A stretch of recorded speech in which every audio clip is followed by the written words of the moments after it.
Mesdames, Messieurs, bonjour.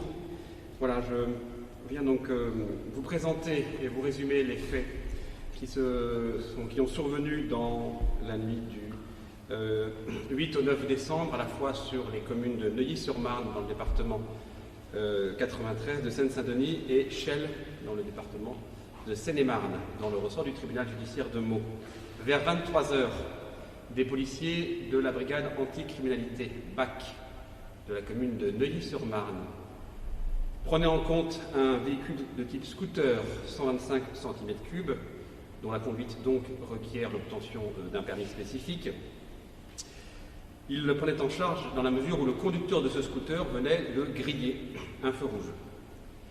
Et en dépit de la mise en œuvre des avertisseurs sonores et lumineux, le conducteur du scooter refusait d'obtempérer, de sorte qu'une poursuite s'enclenchait, et elle se déroulait entre la rue Jean Jaurès à Neuilly-sur-Marne et l'avenue Foch sur la commune de Chelles, sur environ 2 km. L'ensemble, une bonne partie de la poursuite et les faits eux-mêmes faisaient l'objet d'enregistrements vidéo grâce à la présence rapidement sur place d'un second véhicule de police, cette fois un véhicule sérigraphié, dont l'un des fonctionnaires se trouvant à bord était équipé d'une caméra dite piéton et qui en fait captait de manière qualitativement extrêmement bonne l'ensemble de la poursuite, ou sa majeure partie, et l'accident, avec une vue qui permet de voir sur cet enregistrement vidéo à la fois le véhicule de la BAC et le scooter. Qui plus est, nous sommes sur des avenues urbaines bien éclairées, même si nous sommes de nuit. Et donc la scène est très lisible et très visible sur cet enregistrement vidéo. On y constate que très manifestement la poursuite se fait à une vitesse élevée, que le scooter slalom entre les véhicules, il est environ 23 h, certes heure avancée, mais pour laquelle la circulation n'est pas encore totalement inexistante.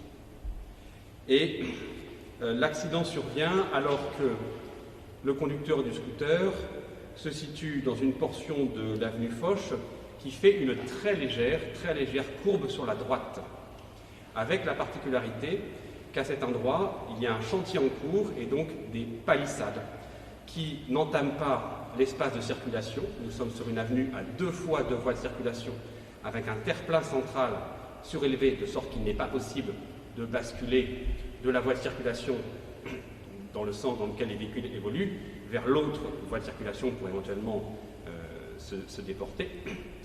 Et donc sur ces 2 voies de circulation, l'une d'entre elles, au niveau de l'accident, est bordée par des palissades d'un chantier.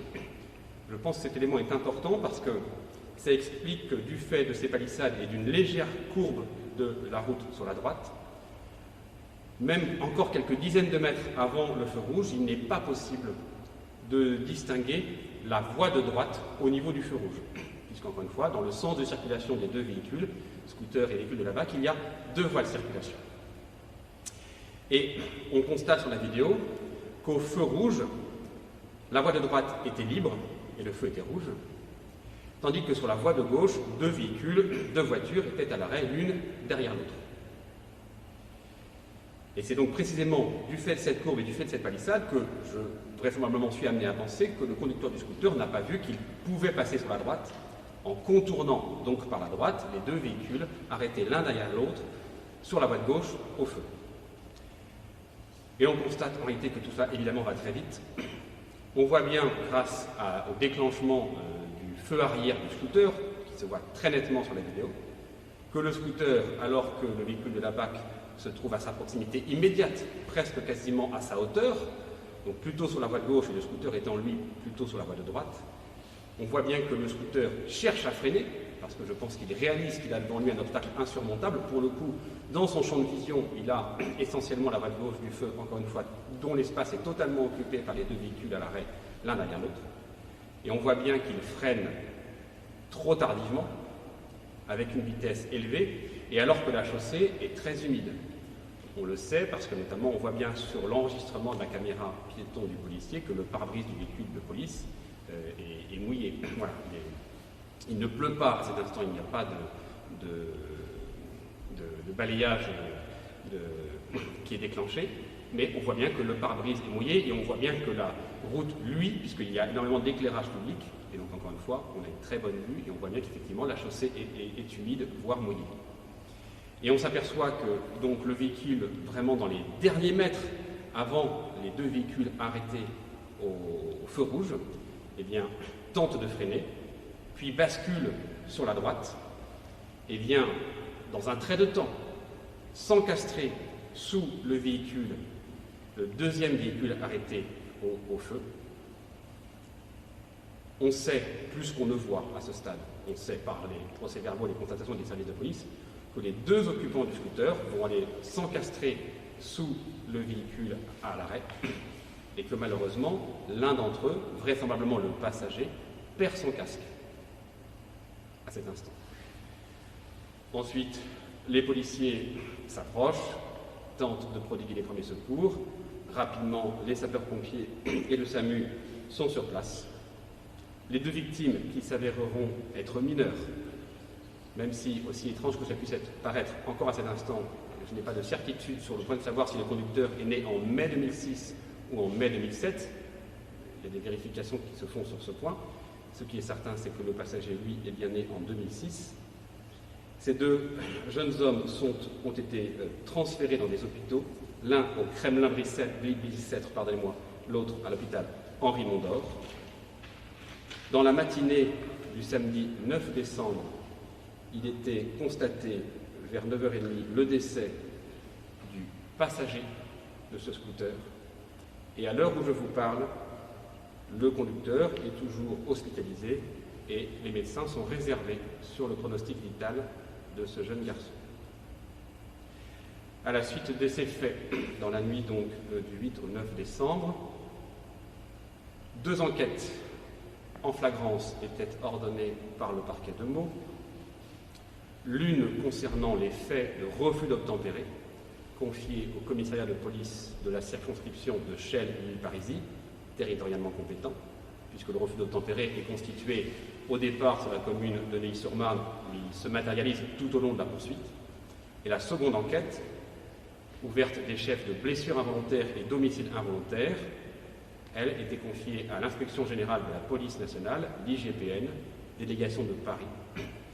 À charge pour cette enquête, évidemment, de rechercher les causes exactes de l'accident, de la mort de l'un de ces garçons et, espérons-le, uniquement des blessures vraisemblablement graves, peut-être pire, malheureusement, à cet instant, je ne peux pas le prononcer, du second. Voilà ce que je peux, à cet instant, vous expliquer sur cette affaire.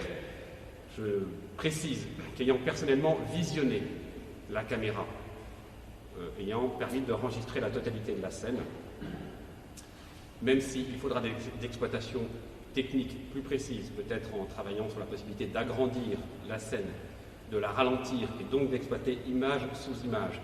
Et donc ce que je m'apprête à dire est sous toute réserve, puisque l'enquête commence à peine, mais avec les outils, j'allais dire de base, que j'ai pu utiliser pour visionner cette vidéo, il ne m'apparaît pas qu'il y ait eu un choc entre le véhicule de la BAC et le scooter qui serait à l'origine de la chute de celui-ci. Encore une fois, je revendique le fait de ne pas avoir une opinion définitive, puisque le propre d'une enquête, c'est de répondre à des questions. Voilà, notamment la question, c'est effectivement, d'abord, qu'est-ce qui justifiait pleinement la course-poursuite, vraisemblablement un refus d'obtempérer après une volonté de contrôler un véhicule qui grille un feu rouge. Première question. Deuxième question, est-ce que les modalités de cette poursuite étaient conformes aux règles, on va dire, d'engagement de la police nationale, notamment dans la distance entre le véhicule de la BAC et le scooter. Troisième question, ces modalités d'intervention de la BAC et les conditions dans lesquelles la course-poursuite se sont engagées ont-elles un rôle matériel dans la survenance de l'accident? Voilà les questions principalement auxquelles l'enquête de l'IGPN devra répondre. Je précise enfin, à toutes fins utiles, parce que peut-être que la question pourrait se poser, que s'agissant du conducteur du scooter, il est totalement exempt de tout antécédent judiciaire. Il est parfaitement inconnu de la justice. Voilà. Je vous remercie de votre attention. Est-ce que dans l'immédiat, on sait si le conducteur avait son permis, était en règle, et si les deux à bord avaient des casques? Alors, sur la question des casques, je n'ai pas de réponse définitive. Sur la question du permis, a priori, au terme des premières vérifications, le conducteur du scooter n'avait pas de permis de conduire pour la conduite d'un 125 cm3.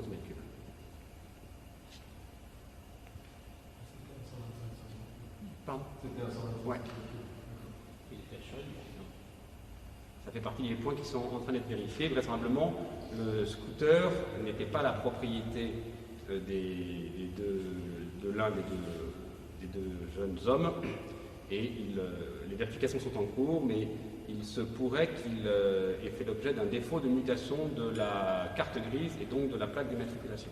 Sans pour autant être un véhicule volé, mais il y aurait possiblement un problème de régularité dans la déclaration d'une mutation. En fait, le véhicule aurait été vendu et l'acquéreur aurait omis de signaler le changement de propriétaire du véhicule. Ça reste à vérifier. Et est-ce que le passager était connu des services de police? Le passager avait 3 antécédents judiciaires que l'on appelle, nous, dans notre jargon technique, des mesures alternatives, voilà, du type stage de citoyenneté, rappel à la loi pour des faits, usage de stupes, vol. Et pardon, vous l'avez peut-être précisé, juste pour être sûr, la voiture de la BAC était sur la voie, était sur une autre voie que celle du scooter. Était sur la voie de gauche, sachant qu'on est sur une 2 fois 2 voies. Donc il y avait 2 voies de circulation dans l'axe dans lequel évoluaient et le scooter et la BAC. En fait, vous avez au total 4 voies de circulation, avec au niveau de l'accident, encore une fois, un terre-plein en béton surélevé qui fait qu'un scooter ne peut pas passer des 2 voies de circulation sur la droite aux 2 voies de circulation au sens opposé. Et sur ces 2 voies de circulation, donc on va resserrer la scène sur ce qui nous intéresse, vous avez la BAC sur la voie de gauche et le scooter plutôt sur la voie de droite. Et au même niveau. On voit bien le véhicule de la BAC qui se rapproche progressivement et effectivement, au moment, plus on se rapproche de l'accident, plus le véhicule BAC est à proximité. Voilà. La difficulté, c'est que la vidéo ne donne pas toujours de sensation très précise de la profondeur. Voilà. Mais quand on regarde de près notamment l'ombre du scooter, parce que comme il y a beaucoup d'éclairage, malgré le fait qu'il est 23h15, on a de l'ombre, voilà, et on voit bien que l'ombre du scooter est au niveau du véhicule de la BAC. Ce qui laisse à penser que le véhicule est devant, puisque l'ombre est au niveau du véhicule. Voilà. Mais je pense qu'il va falloir, on l'évoquait ce matin avec l'IGPN, travailler sur une exploitation plus technique et plus précise de la vidéo, avec, enfin vous connaissez ça mieux que moi, possibilité de grossir l'image et peut-être de la ralentir pour l'analyser de manière plus précise. Moi je l'ai lu avec un lecteur vidéo classique qui ne m'offre pas ces possibilités-là. Et vous attendez toujours des résultats d'analyse Oui, tout à fait. Et j'ai ordonné l'autopsie du corps du passager pour bien établir sans débat possible les causes médico-légales du décès.